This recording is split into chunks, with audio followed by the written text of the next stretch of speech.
What's going on, YouTube?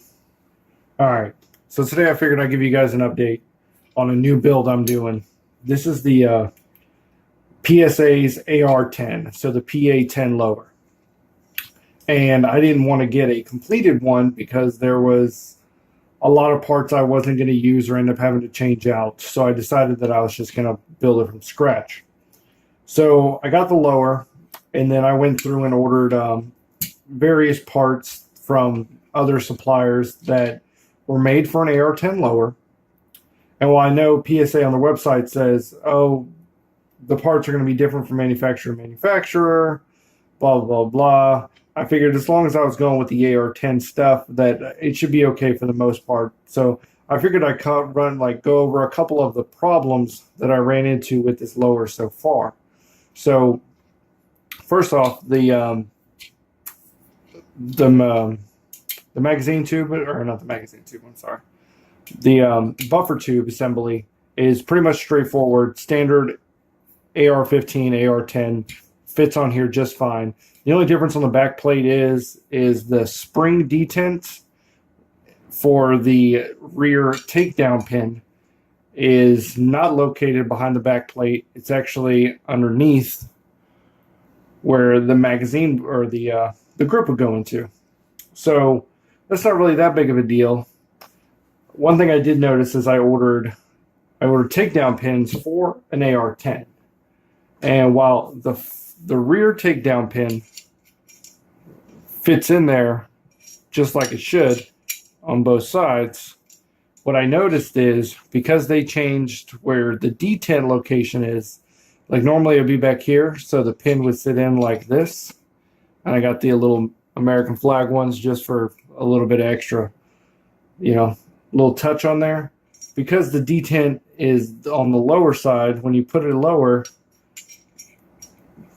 that's how it's going to sit in there now. So I can't use this takedown pin because I'm not going to have a vertical American flag on there. The pivot pin on the front, while it is made for an AR-10, completely does not fit. If I can find it. A little bag of parts here. On the front, so D10 is in the right location on the front. So the pin would sit like this, but if you notice, it is just barely in there. It might work, it might hold it together, but I just end up having to order PSA's AR-10. I'm not sure. Like when I look at my AR-15, this one seems a lot longer. Like when I go to put it in the hole, it seems like it's going to stick out about this much on the back side of it. Like I don't think it's going to work on an AR-15 either. So I'm not sure what gun this is for. The magazine release works completely fine that I got. No problems with that. So I'm guessing you can order just about any kind of AR-10 mag release and you'll be just fine. Next up, the thing that I saw was different. Oh, the bolt catch. So once again, I ordered the bolt catch for an AR-10. I'm sorry, this is Selector Switch. Here's the bolt catch that we got. And you'll see the long slot in there. And while it does fit into place, there's a little bit of room over here that I'm not sure if it's going to work. I'll have to wait till I get the gun completely together to check, but the way this thing is notched, if I feel like that the bolt catch should be a lot larger. Also, I ordered the standard, spring and detent kit, and I can't find the appropriate bolt catch spring to go in there. The one that normally goes in there, this seems to be drilled out a little bit deeper than that. So when I get the spring in there, there's no pressure on this. It sits pretty much completely flush. And then when I put this in place, it doesn't really do anything. It doesn't keep any constant kind of pressure on it. The selector switch seemed like it worked appropriately. I didn't see any issues with that. I fitted a standard A2 grip on there just to make sure that everything was going to work well, and it seemed to work totally fine. Also, if you're ever wondering because I looked online before I ordered my trigger for it, and nobody could give me the answer, is the trigger assembly pins.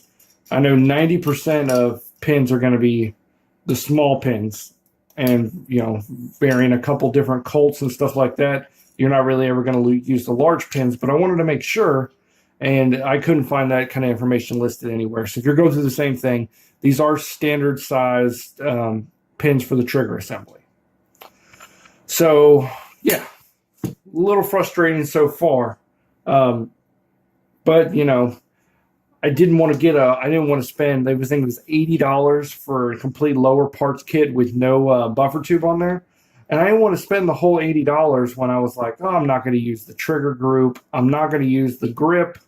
There's a lot of things I wasn't going to use. So I was like, I'll just save myself some money, and I'll just, buy the little pieces individually that I need. Now that I've done that, I'm going to say, yep, don't do that. Just go ahead and spend the $80 on the lower parts kit, because now I'm going to have to make a run to a local gun store, see if I can find the bolt catch that is going to be appropriate for this, along with the spring. And yeah, same thing. I ordered PSA's, pivot pin on the front, which I'm hoping corrects that, and then I'll just have to use a standard pin. I was kind of hoping I could use these American flag pins. I mean, they don't really do anything, except I thought they looked kind of cool. And since they were the same price, I was like, I'll just go ahead and get a little American flag on there. So yeah, I haven't even got to assembling the upper yet. But if I run into any issues with that, I'll definitely let you guys know. If you guys have any tips or tricks or anything like that for the PSA AR10 lower, please let me know, and I would greatly appreciate it. Thanks, guys.